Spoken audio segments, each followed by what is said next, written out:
हसन भाई, मेरा आपसे सवाल ये है कि ये तज़किया है क्या, और क्या ये वाकई इस दर्जे की चीज़ है कि जो हो गई तो हो गई, ना हुई तो ना हुई, असल में तो अल्लाह के करीब होना है, वो हम ज़रा बड़े मामला अर्तुगरुल बन के होंगे करीब अल्लाह ताला के। तज़किया हो गया, ठीक है, ना हुआ ना सही, क्या ये इस दर्जे की चीज़ है? अब इस अभी बड़ी अहम बात आपने पूछी है। उसकी वजह ये है कि हम मुसलमान अपनी ज़िंदगी में दीन इस्लाम की मुख्तलिफ़ हिदायत पर अमल पैरा होते हैं। शब व रोज़ नमाज़ें भी पढ़ते हैं, रोज़े भी रखते हैं, हज भी करते हैं, ज़कात भी देते हैं, अल्लाह के रस्ते में इन्फ़ाक़ भी करते हैं। शरीयत के और जितने तकाज़े और जितनी क़ानूनी हिदायत हैं जो हमसे मुतल्लक़ होती हैं, उन पर अमल की कोशिश भी करते हैं। लेकिन इन तमाम चीज़ों पर अमल दरामद करते हुए हमारे ज़हन में कोई कोहेरेंट तसव्वुर नहीं होता कि ये सब चीज़ें, ये सब रिचुअल्स जो मुकर्रर कर दिए गए हैं, ये असल में हमारी शख्सियत को ले जाना कहाँ चाहते हैं। गोया इन तमाम का मकसद क्या है, यानी इनका हदफ क्या है कि जो इन सब प्रैक्टिसेस से एक बंदा मोमिन को गुजार के उस मंजिल तक पहुँचना है, ये हम पर वाज़ेह नहीं होता। और बिलुमूम हम इन तमाम चीज़ों को इंडिपेंडेंट रिचुअल्स के तौर पर, अलग अलग मुनफरिद प्रैक्टिसेस के तौर पे कर रहे होते हैं, और इनके मकसद की आ गई हमारे जहन में नहीं होती। तो ये बड़ा अहम सवाल है हर मुसलमान के सामने जो दीन इस्लाम पर खड़ा है। इस सवाल की इतनी अहमियत है कि अगर आपके सामने नस्बुल ऐन और हदफ वाज़ेह ना हो तो जितनी प्रैक्टिसेस हैं वो आप रोज़ कर रहे होंगे, लेकिन वो आपको मंजिल तक नहीं पहुंचा रही होंगी। तो इसमें हमारा नुक्ता नज़र क्या है, हम दीन इस्लाम को कैसे देखते हैं। आपने बताया मुख्तलिफ़ ताबीरात हैं, लोग दुनिया में गलबे को दीन का हदफ करार देते हैं, लोग सैर बातिन को, अपने आप को एक्सप्लोर करने को, इसको दीन का हदफ करार देते हैं। मुख्तलिफ़ ताबीरात हमारे माशरे में मौजूद हैं। मैं जो कुछ तालिबाना तौर पर समझा हूँ वो आपकी खिदमत में रख देता हूँ। इसके मुकाबले में जो कुछ ताबीरात हैं उनका आप तकाबुल कर सकते हैं। देखिए, जिस वक्त हम ये कहते हैं कि दीन का मकसद क्या है, तो अब ये बात मेरे और आपके नज़र व इस्तदलाल से, मेरे और आपके इस्तंबात व इस्तक़रा से बाहर निकल चुकी है, इसलिए कि दीन खुदा का है और खुदा ने मुझे ये बताना है कि जो कुछ मेरा दीन है उसमें हदफ की हैसियत क्या चीज़ रखती है। तो जब हम अल्लाह के दीन का मुताला करते हैं तो जो सबसे पहली बात कुरान मजीद में सामने आती है वो ये है कि अल्लाह ताला ने इरशाद फरमाया, वमा खलक़तुल जिन्न वल इंस इल्ला लियअबुदून, कि मैंने इन जिन्नो इंस को इसलिए बनाया है कि ये मेरी इबादत करें। इसी बात को दूसरी जगह सूरह नहल में अल्लाह ताला ने बयान फरमाया, वलक़द बअसना फ़ी कुल्लि उम्मतिन रसूलन अन इअबुदुल्लाह वज्तनिबुत ताग़ूत, यानी मैंने हर उम्मत में एक रसूल भेजा है। क्यों भेजा है? इसलिए कि तुम ताग़ूत से बचो और अल्लाह की इबादत करो। आप यहाँ देखिए, दो अल्फाज इस्तेमाल हुए, एक इबादत, एक ताग़ूत। ताग़ूत का क्या मतलब है? ताग़ूत का मतलब है तमर्रुत, सरकशी, बगावत, किसी चीज़ को अपने ऊपर तस्लीम ना करना, और इसके मुकाबिल में है इबादत। इबादत का क्या मतलब है? झुकना, खुशू। आप देखिए, जो लुगत के माहिरीन हैं, इबादत के लफ्ज़ की जब तहलील करते हैं तो क्या लिखते हैं? अस्लुल उबूदियती अल खुज़ू व तज़ल्लुल। इबादत की असल क्या है? झुकना, आजी अपनाना, पस्ती अपनाना।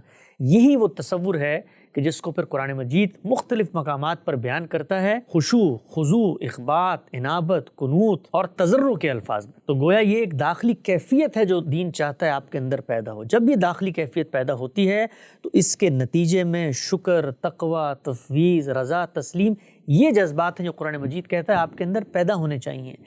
ये वो तसव्वुर है इबादत का कि जो आपके दाखिल से फूटता है। जब ये आपके दाखिल से फूटता है तो ये अब्द और माबूद के ताल्लुक़ के बातनी मज़ाहिर हैं, ये आपके अंदर से उठने हैं। जब ये आपके अंदर से उठेंगे तो आप हर वक्त खुदा की आजमाइश पर सब्र करेंगे, आप हर वक्त उसकी इनायतों पर शुक्र करेंगे, आपके अंदर उसके साथ ताल्लुक़ का एक बेइंतहा मोहब्बत का जज्बा और इसी तरीके से बेइंतहा खौफ का जज्बा पैदा होगा कि वो खालिक के कायनात है, वो पालनहार है, उसके हाथ में अगर अन्नाने हुकूमत और इक़्तिदार है, उसके हाथ में अगर कायनात का नज़्म व नस्क है, उसके हाथ में अगर तदाबीर उमूर है, वही है जिसने खल्क़ किया है और वही है जो खल्क़ के बाद अमर की भी हैसियत रखता है। तो फिर मैं उससे ताल्लुक़ का इजहार करूँ, तो ये इबादत का बातिन है।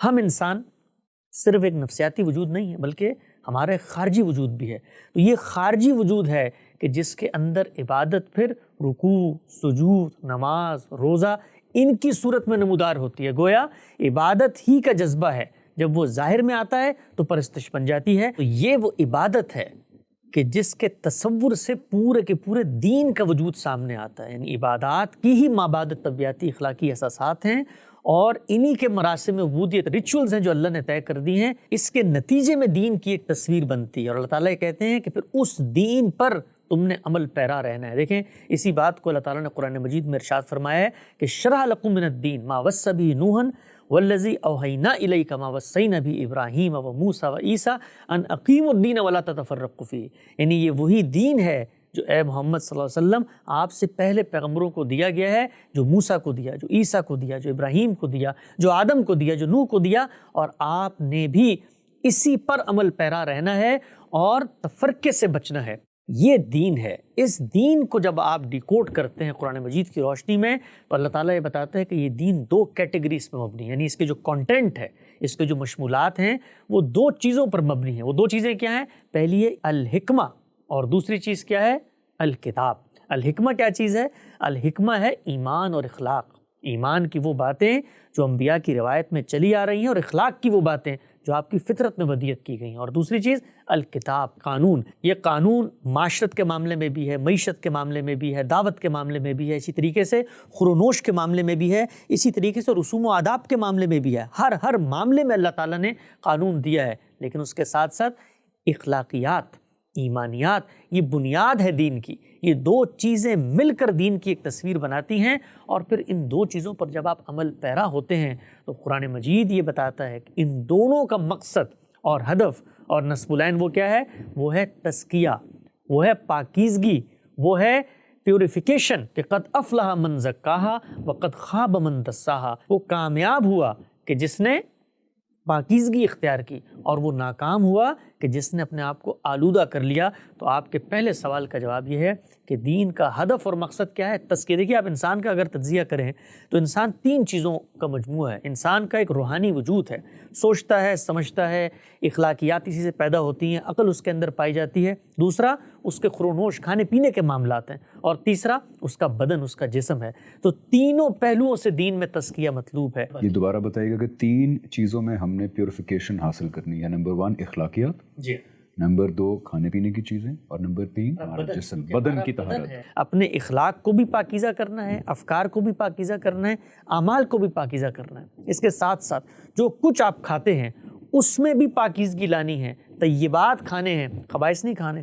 اور آپ کا بدن جو آپ کی شخصیت کا تعلق آپ کے خارج سے پیدا کرتا ہے، اس کی بھی تطہیر کرنی ہے، اس کو بھی پیوریفائی کرنا ہے، اس کی بھی غلاظتوں اور علائشوں کو دور کرنا ہے۔ اس سب کو جب آپ سامنے رکھتے ہیں تو دیکھیے قرآن مجید دین کا مقصد کیا بیان کرتا ہے، اور اس موقع پہ بیان کرتا ہے کہ جس وقت وہ پیغمبر کو بھیج رہا ہے۔ فرمایا وَالَّذِي بَعَثَ فِي الْأُمِّيِّينَ رَسُولًا مِّنْهُمْ يَتْلُو عَلَيْهِمْ آيَاتِهِ وَيُزَكِّيهِمْ وَيُعَلِّمُهُمُ الْكِتَابَ وَالْحِكْمَةَ، کہ میں نے انہی امیوں میں سے ایک پیغمبر مبعوث فرمایا۔ وہ کیا کرتا ہے؟